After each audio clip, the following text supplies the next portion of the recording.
नमस्कार, मी डॉक्टर विवेक जाधव, ठाण्यामध्ये consultant urologist आहे. लेझर स्टोन आणि यूरोलॉजी क्लिनिक हे माझं क्लिनिक विवियाना मॉलच्या अपोजिट आहे.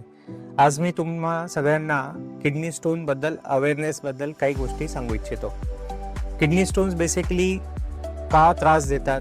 कारण की स्टोन्स जेव्हा किडनीमध्ये बनतात त्यामुळे किडनीमधला जो काही युरिनचा फ्लो आहे तो जर ऑब्स्ट्रक्ट झाला, किडनीच्या रस्त्यात अडकला स्टोन, तर किडनीचं प्रेशर वाढायला लागतं.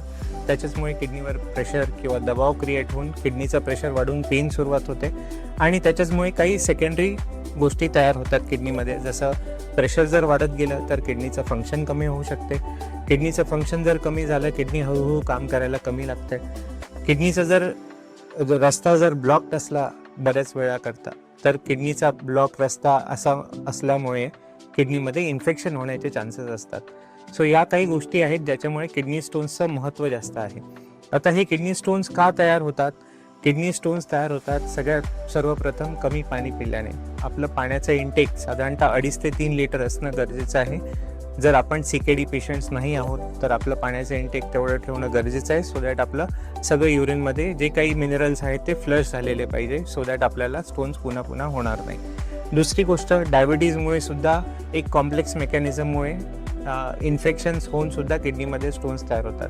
काही जणांना पुन्हा पुन्हा युरिन इन्फेक्शन्स होतात, त्यामुळे सुद्धा किडनी स्टोन्स बनण्याची टेंडन्सी असू शकते. युरिक ॲसिड जास्त असल्या कारणाने पण काही जणांमध्ये किडनी स्टोन्स बनतात. काही मेडिसिनच्या साईड इफेक्टमुळे सुद्धा किडनी स्टोन्स बनू शकतात. आणखी खाण्याच्या काही पदार्थांमुळे, काही विशिष्ट पदार्थांमुळे ऑक्झॅलेट कंटेंट जास्त वाढतं आपल्या जेवणामधलं, त्याच्यामुळे सुद्धा स्टोन्स बनण्याची टेंडन्सी असू शकते. सो हे झाले बेसिक कारणं ज्याच्यामुळे आपल्याला किडनी स्टोन्स बनण्याची टेंडन्सी असू शकते. जर आपल्याला किडनी स्टोन्स प्रिव्हेंट करायचे असतील, जसं आपल्यासाठी सगळ्यात महत्त्वाचं औषध म्हणजे पाणी. पाणी भरपूर पिणे हे सगळ्यात मोठं सोल्युशन आहे.